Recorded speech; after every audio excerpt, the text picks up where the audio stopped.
Hello, welcome to the Human Advantage, where we have real conversations about what actually is going on inside organisations, not just how things look on the outside. Today, Alessandro and I are joined by Gina Hollands, founder of the Hollands Associates, who works closely with organisations on PR, storytelling and reputation. So how they understood and how they show up in the world. And what really stood out to us when we were preparing for this is how often there's a gap between the story and the organisations and what they want to tell. It's not always what's actually happening underneath. Sometimes there's a lack of clarity, teams pulling in different directions, or just not quite being ready yet. So today we're getting into the difference between saying the right things and actually being able to live by them. Gina, when we reached out to you, your work really connects to the areas of the work that Alessandro and I are doing within the charity sector, where storytelling plays such a big role, but we often see that same disconnect between intention and emotional connection. So today we're really looking forward to exploring why this happens with you and getting your advice and sharing your wisdom with the audience listening today. So thank you very much for joining us. And thank you for having me. Thank you. So you said, when we were preparing the interview, that communications can make or break an organization. So where you ever seen that gap mostly clearly between what is said and what actually happening? I think there's probably two different answers to that. What I meant when I said that was things go right and go wrong in all organisations, and probably more so than ever in the charity sector because they're so highly scrutinised and closely watched all the time.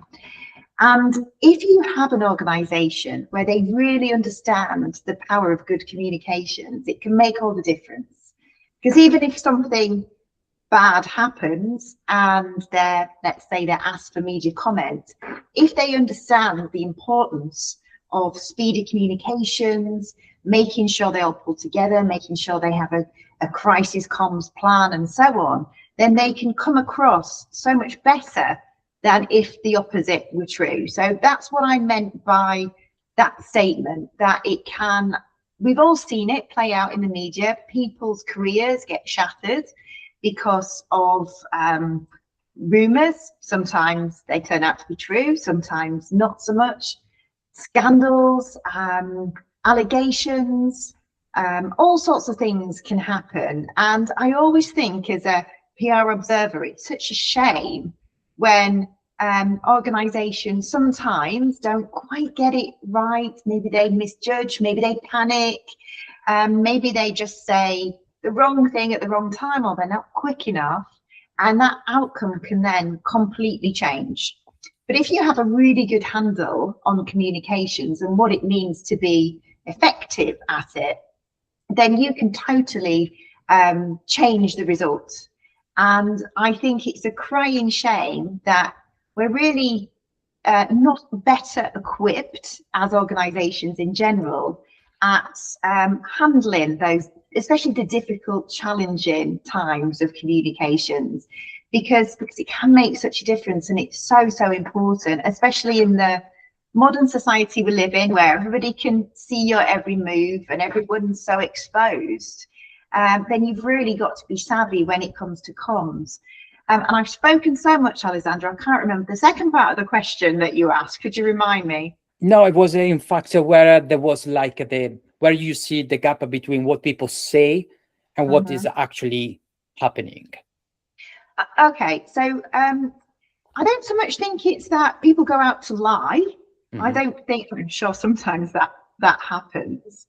I think it's more that transparency can be not always as good as it should be. And organisations sometimes aren't really quick enough off the mark to be able to offer information. So that if something's exposed later on, it looks like maybe they were trying to hide something, where perhaps that's not the case. Maybe it's just that they didn't think it was relevant, or they didn't think it was important enough to proactively talk about it.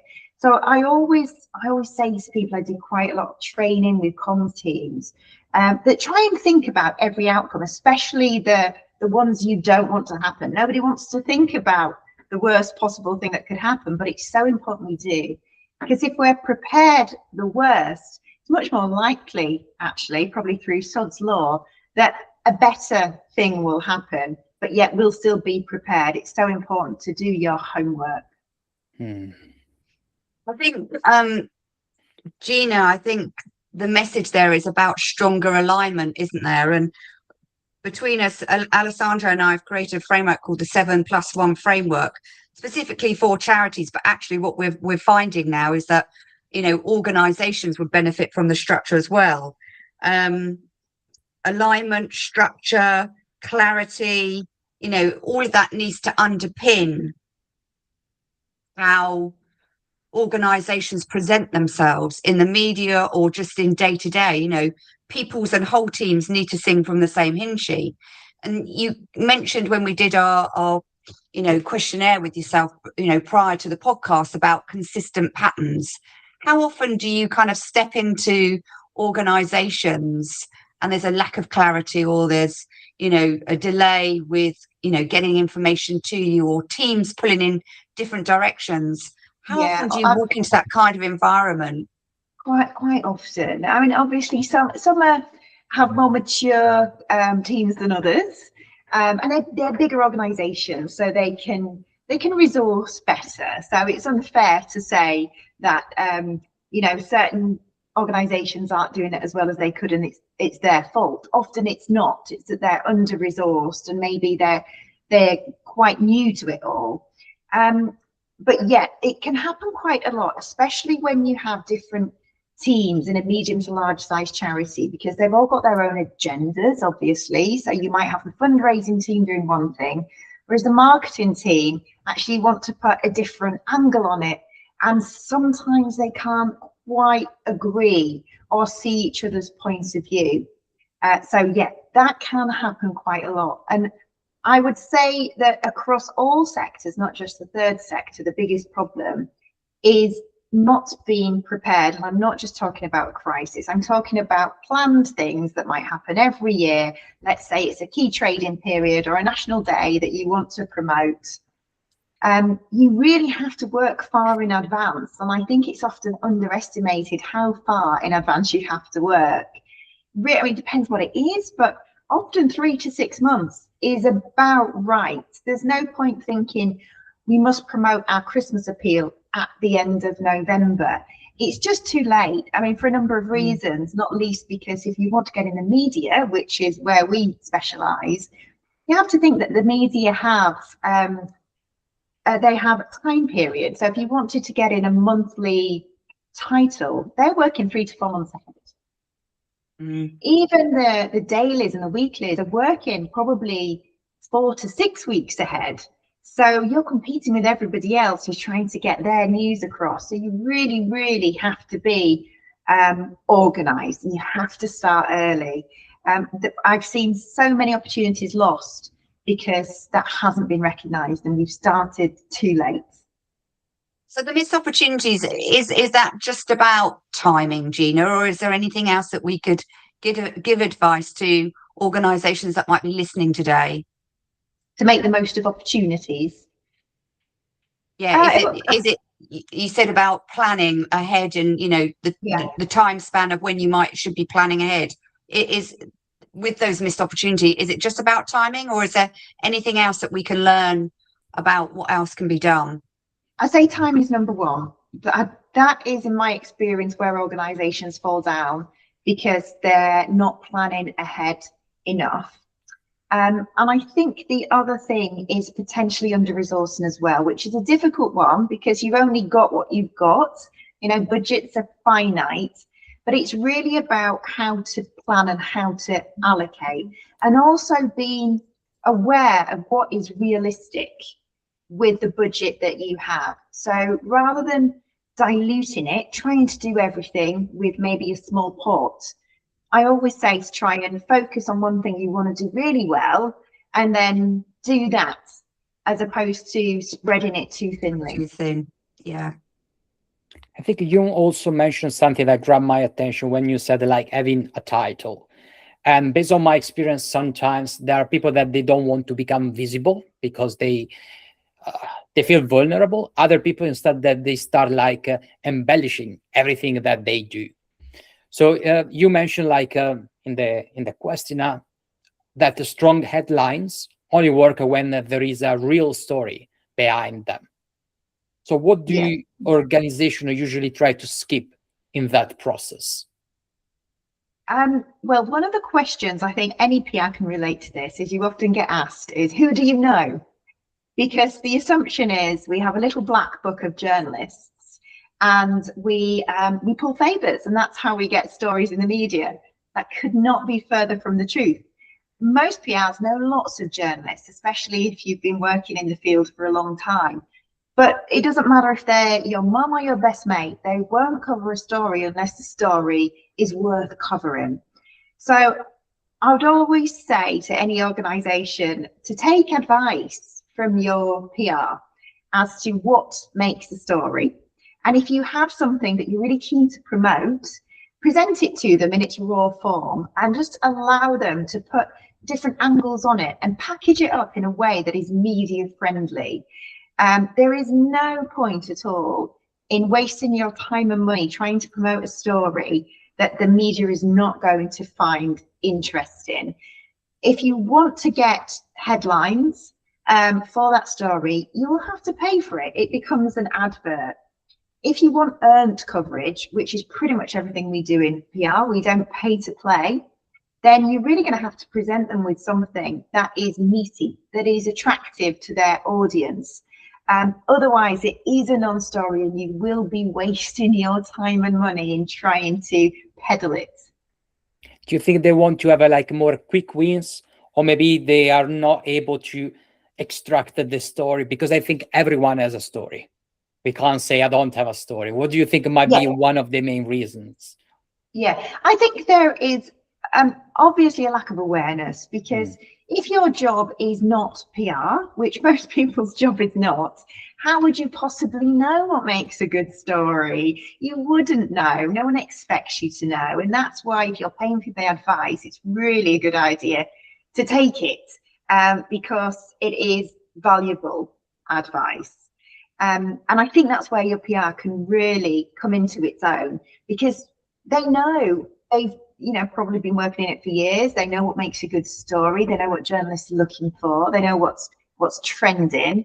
So if you're not prepared to listen to them, it's probably not really worth having a PR partnership. But you can really maximize the potential from it if you ask, what can we this is what we've got going on. Out of these things, where do you think the most value is for the media? And a good PR will be able to just look and pick it out straight away. They might need to put a little bit of a spin on it. They might need to polish it up a little bit, but that's how to get your story. And I think you're right, Alessandro. Everyone has one. Some take a little bit more digging than others to find it, but it's there. And it could be something simple, like look at your team, for example. Has anybody there got a story? How did they get into this organization? Do they have a personal story to tell?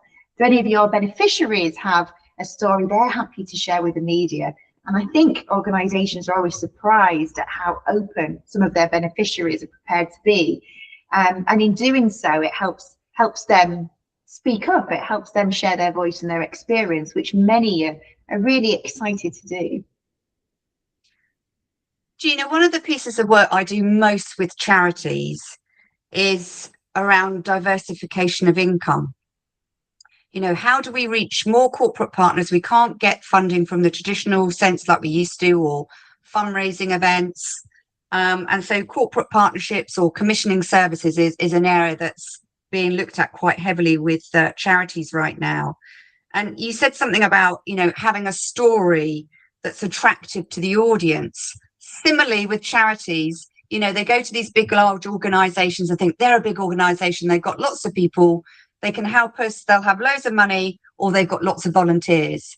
But actually, going back to exactly what you said, unless the charity has got that attractive story to tell, and it appeals to that corporate organization, it's never going to be a partnership that sticks. Similarly with a story, understanding who your audience is or what's the message that you're going to articulate. So it's got me thinking, why do you think so many organizations believe they're ready to go out and tell their story before they've actually done perhaps some of their homework or some of the deeper level work of what, you know, if we've put this story, and so what happens next? What happens once it's out there? Well, I mean, I would never discourage any organisation from telling their story or say, oh, you know, you've got to plan it for a year first. I mean, planning's always good, but, you know, take 2 or 3 months to think about your, if we're talking about PR, your PR strategy, who you're going to speak to, what your key messages are, who your key audiences are, and so on. But, you know, once you've done that, which can be done fairly swiftly, then get the story out. Absolutely, and you will learn as you go.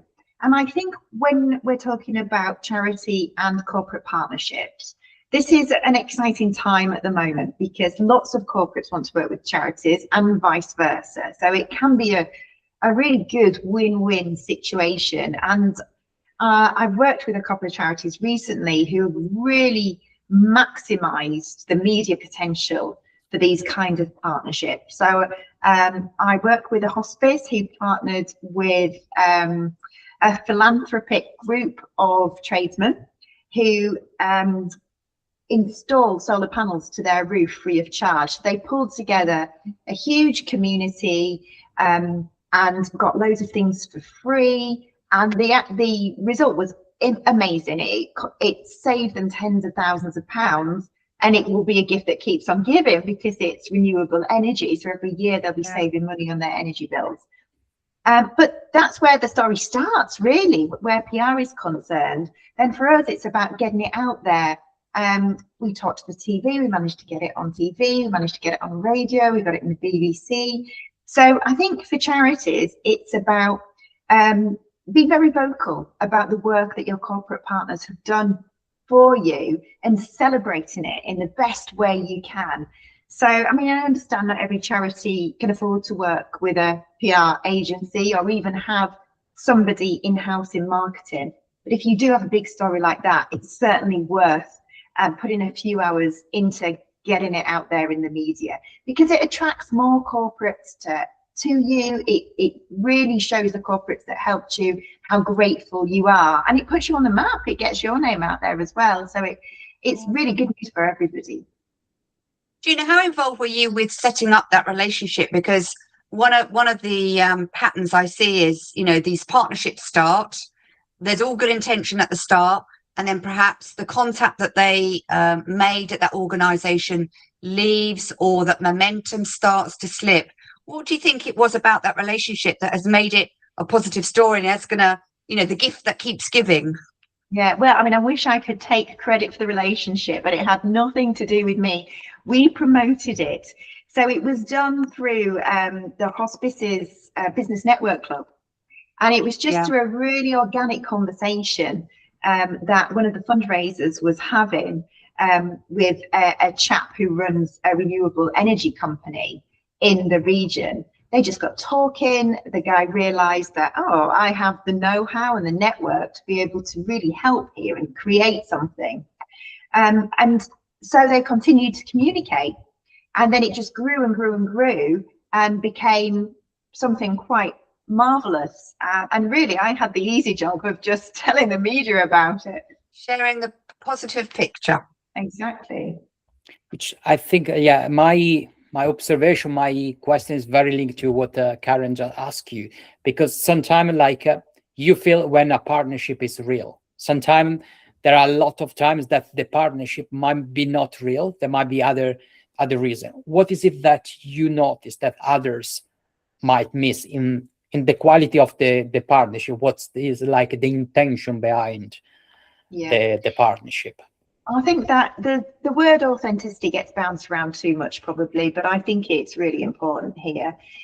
There has to be that synergy between the corporate and the charity. So the corporate really has to feel something towards the charity. It could be because they've benefited personally in the past, or their loved one has. It could be because it's a local charity, it's just a cause that's really close to their hearts.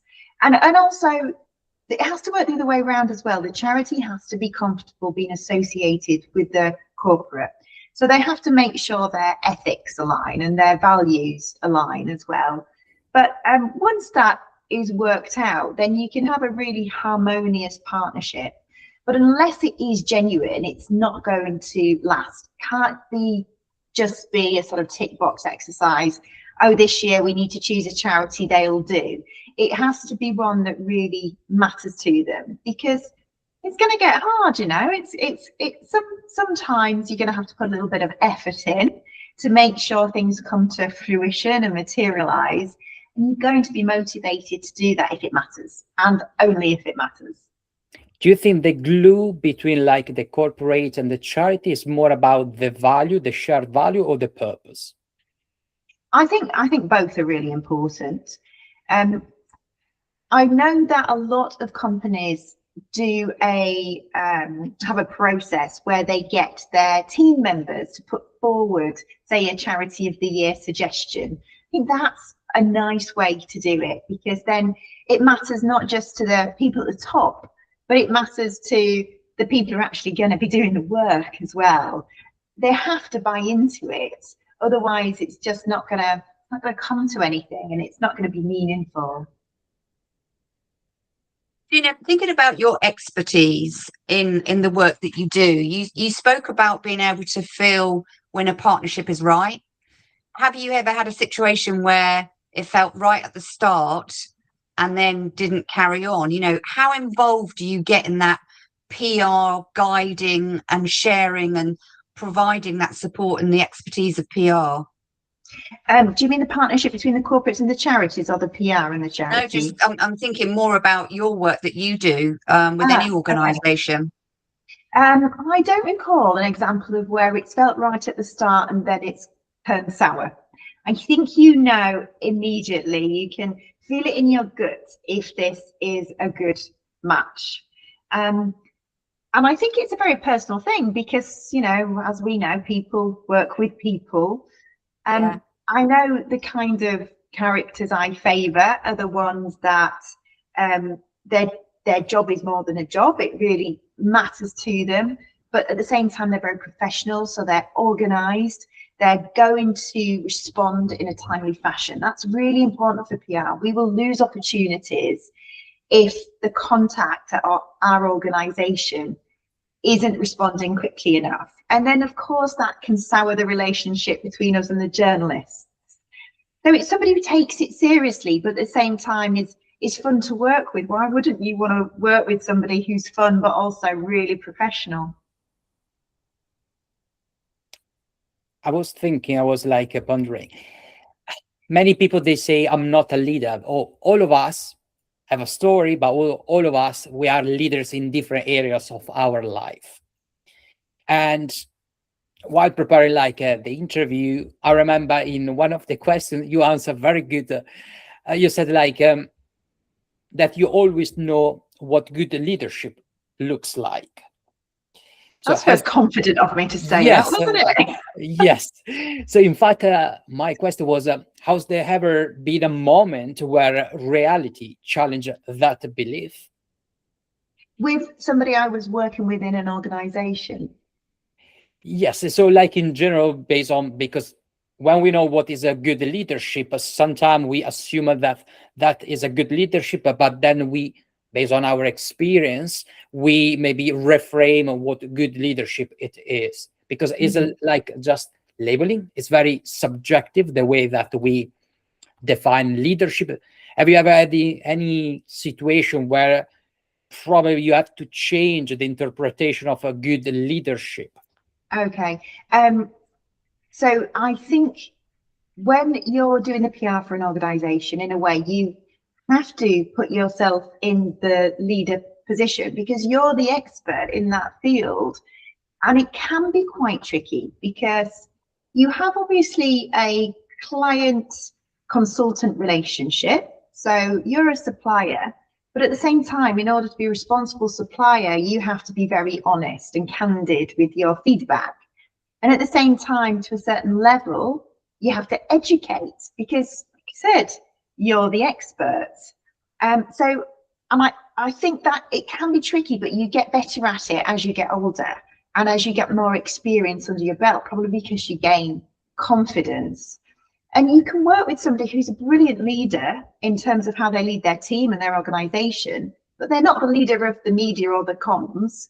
That's really your job. That's why they've employed you to do it, even on a consultancy fractional basis. So the difficulty I have seen some of my clients have, if they are in the position of maybe the sole marketeer in the organization, is they don't necessarily have the confidence or experience to go to their CEO and say, no, we can't do it like that. We need to do it like this. I totally understand why that is awful to be in that position, because you are fearing some backlash. And also, you know, who am I to put myself in a position to tell my CEO what we should be doing? But I think the best comms leaders within organizations are those who will allow themselves to learn how to manage up.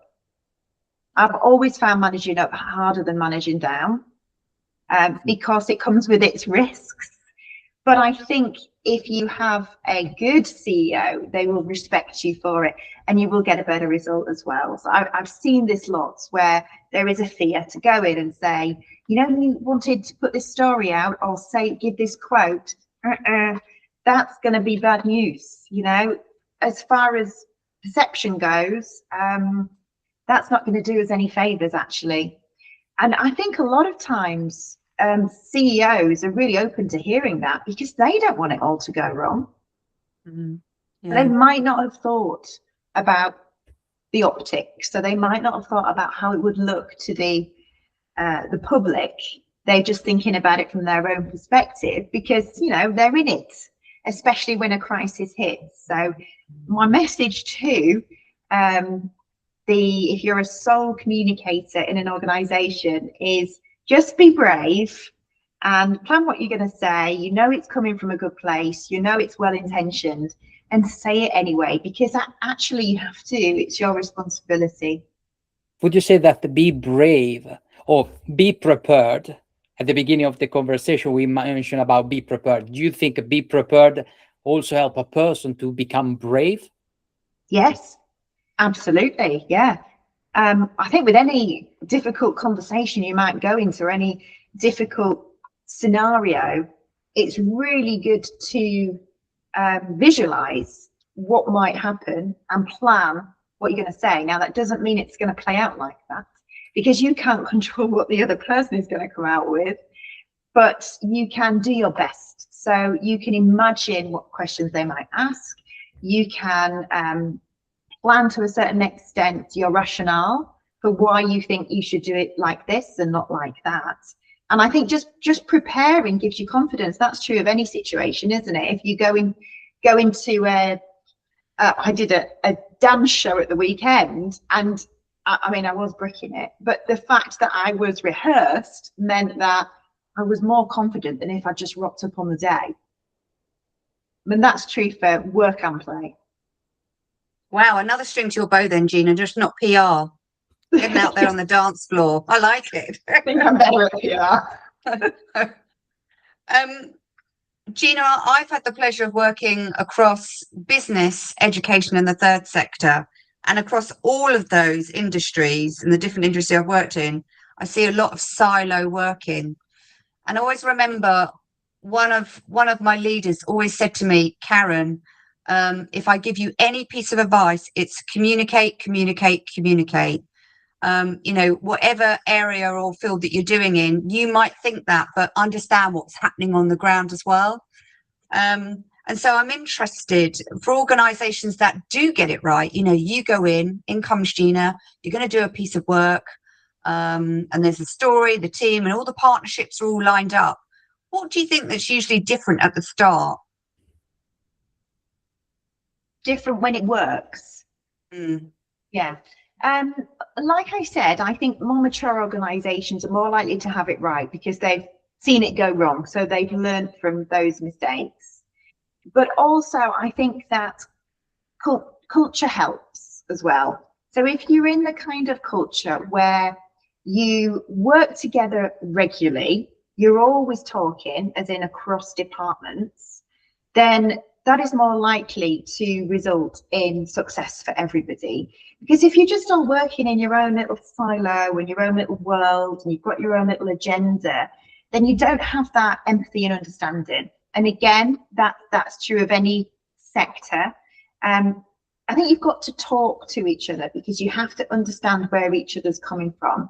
I was at a conference the other day and I was talking to a lady who works in the charity sector in fundraising, and she had a bit of a challenge with her marketing department because she was very keen for them to promote an appeal that she was working on, but they were working on something else and they only have so much time, there's only so many of them. And she said, well, let me do it. But they were then worried that that would make them look bad if they let her do it, and probably they might have been worried about some messages not being quite right because that wasn't her job. So I can totally see why there's frustration. And I wish I had a quick fix. I wish I could say, here's a solution, everyone. But I think the reality is that, especially these days, charities are more and more strapped for cash, and therefore resources are limited. We only can do so much with our time and the money that we have. But maybe just right at the beginning of the planning, there needs to be a conversation so that everyone can put their 2 pence forward and say, well, this is what I'd like to happen because, and then there is a group conversation and decisions are made for the right reasons. Yeah. And that has to be the greater good of the charity.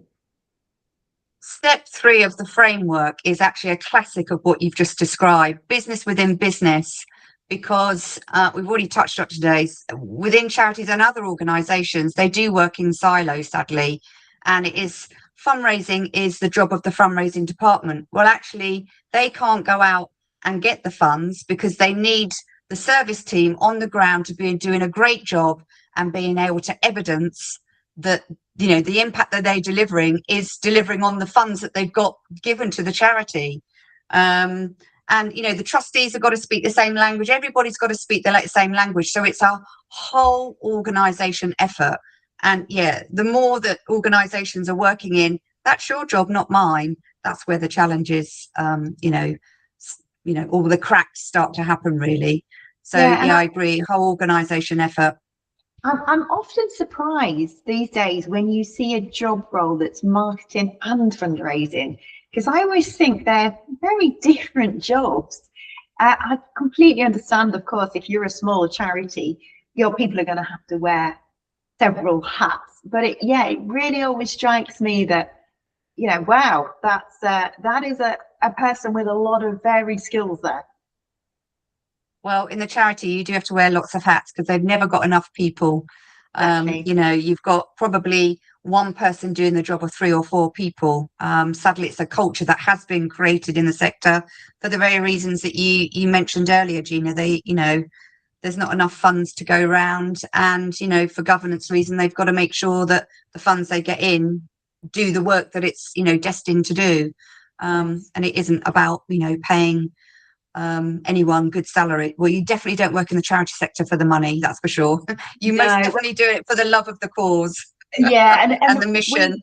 We did it because we decided to specialize in charities as one of our industries, because generally we found that the people who worked in charities were the best people to work with, you know, the loveliest people.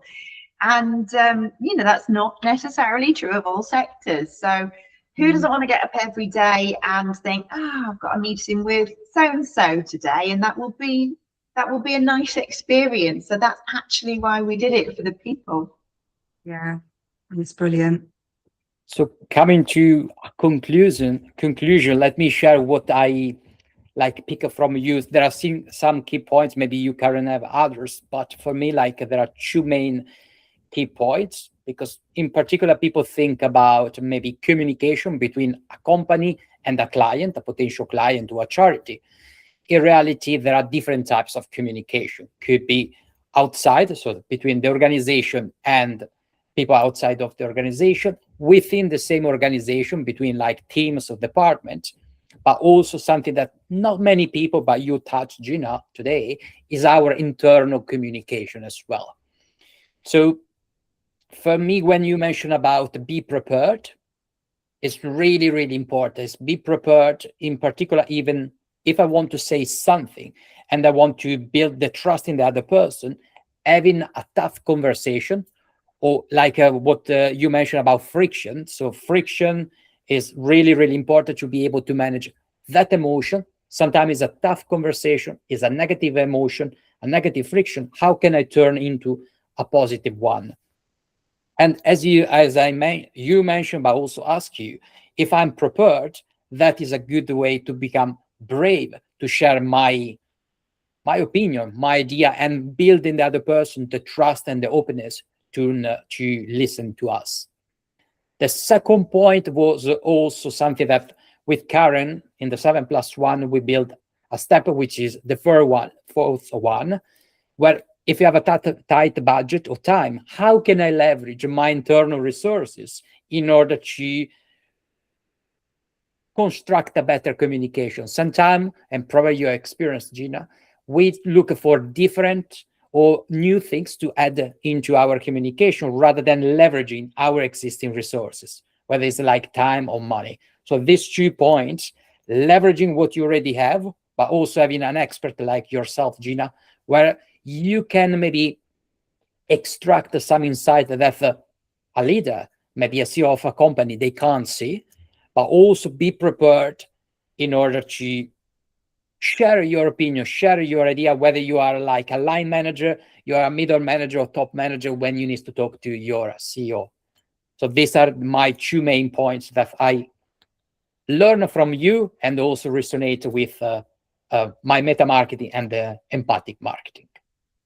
So if people say, I want to contact Gina, I want to work with Hollands Associate, how they can stay in contact with you, how they can contact you?